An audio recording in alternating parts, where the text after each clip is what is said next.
Apa kalian tahu Rasulullah SAW pernah menikah tanpa mahar, tanpa saksi, dan tanpa wali? Beliau langsung dinikahkan oleh Allah Subhanahu wa Ta'ala. Mubasyarah ila qissatihi.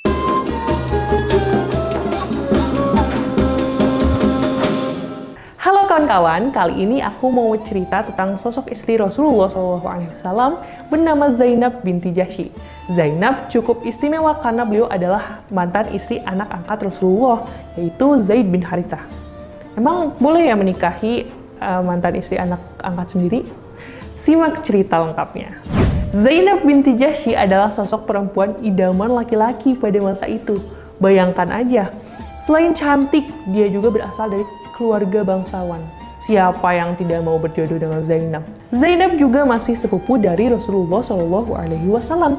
Karena itu Rasulullah mempunyai keinginan untuk menikahkan Zainab dengan sahabat sekaligus anak angkatnya Zaid bin Harithah. Tidak seperti Zainab yang bangsawan, Zaid berasal dari golongan budak. Rasulullah SAW ingin mengubah cara pandang mayoritas masyarakat waktu itu yang menilai derajat seseorang berdasarkan suku, ras, atau kondisi ekonomi. Namun yang harus dijadikan penilaian adalah ketakwaan. Saat rencana tersebut disampaikan kepada Zainab, pada mulanya Zainab keberatan.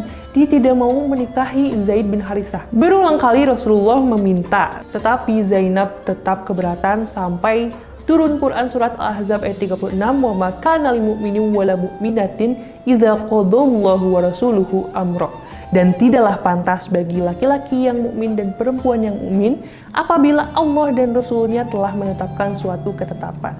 Setelah turun ayat tersebut, Zainab akhirnya mau menikahi Zaid.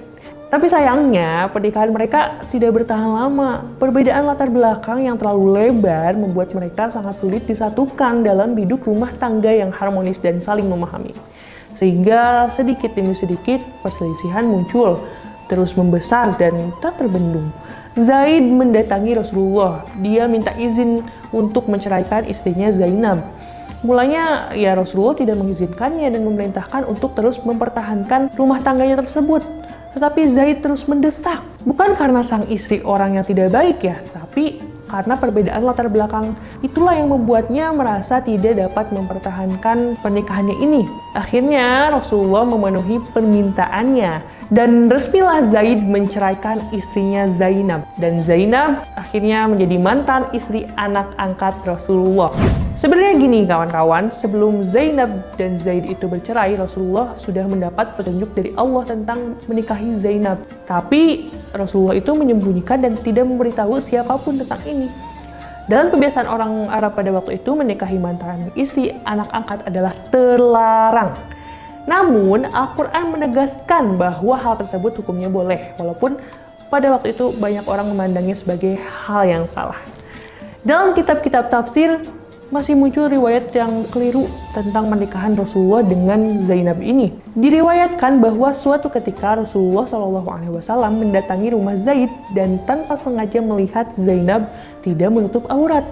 Hal ini membuat Rasulullah tertarik kepada Zainab. Mengetahui hal tersebut, Zaid menawarkan agar dia menceraikan Zainab untuk menikahi Rasulullah. Riwayat ini dimanfaatkan oleh para orientalis untuk menyerang kepribadian Rasulullah. Padahal riwayat ini adalah riwayat yang lemah secara sanad dan tidak mungkin Rasulullah SAW yang agung bersikap demikian.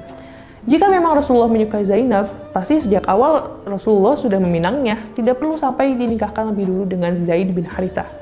Oke, balik lagi nih. Nah, setelah masa iddah Zainab selesai, Rasulullah SAW bermaksud melamar dan menikahinya. Beliau mengutus Zaid untuk memberitahukan hal tersebut kepada Zainab.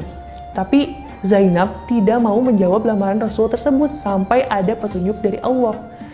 Maka turunlah Quran surat Al-Ahzab ayat 37 yang berbunyi, "Falamma qada Zaidun minha watara." Maka ketika Zaid telah mengakhiri keperluan terhadap istrinya, menceraikannya, "Zawwajnakaha." Kami nikahkan engkau dengan dia Zainab. "Likaila yakuna 'alal mu'minina haraj."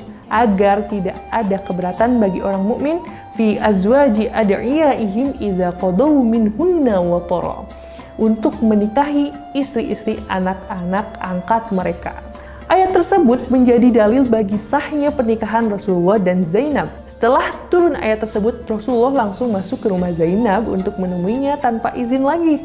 Pernikahan Rasulullah dengan Zainab terjadi tanpa wali, mahar, akad, dan saksi manusia. Hal inilah yang kemudian menjadi kebanggaan tersendiri bagi Zainab binti Jahsy dibanding istri-istri Rasulullah yang lain. Dalam kitab Syarah Muhibbuddin At-Tabari, Syekh At-Tahtawi mengutip hadis yang diriwayatkan oleh Anas bin Malik, "Lamma nazalat hadhil ayah fi Zainab radhiyallahu anha." Tatkala turun ayat 37 surat Al-Ahzab kepada Zainab, kanat Zainab tabkhuru ala azwajin Nabi sallallahu alaihi wasallam. Zainab merasa bangga dibanding istri-istri Nabi yang lain. Taqulu zawwajakunna aba'ukunna. Mereka istri-istri Nabi itu dinikahkan oleh bapak-bapak mereka. Wa zawwajani Allahu min fawqi sab'i samawat. Sedangkan aku dinikahkan oleh Allah dari atas 7 lapis langit. Hadis riwayat Tirmizi. Untuk mengumumkan pernikahannya, Zainab dan Rasulullah mengadakan walimatul urs dengan mengundang para sahabat untuk menyantap makanan yang beliau sediakan. Dari kisah di atas, hikmah yang bisa kita ambil adalah tentang pentingnya ketaatan kepada Allah Subhanahu wa Ta'ala dan Rasul-Nya. Kita bisa lihat ketaatan Zainab binti Jahsy untuk menikahi Zaid bin Harithah, juga ketaatan Nabi Muhammad pada Allah untuk menikahi Zainab. Kita juga bisa mengambil hikmah bahwa pernikahan Nabi dengan istri-istrinya tak semata karena hawa nafsu seperti yang banyak dituduhkan, namun karena mengikuti petunjuk dari Allah. Selain itu, kisah Zainab binti Jahsy melahirkan beberapa hukum syariat. Misalnya, kebolehan seorang ayah menikahi mantan istri anak angkatnya. Juga mengenai kewajiban hijab bagi istri-istri Nabi saat bertemu dengan tamu yang datang ke rumahnya. Gimana? Seru kan kisahnya? Kalau kawan-kawan mau ikut mendukung perkembangan channel ini, yuk di subscribe, like, dan komen ya!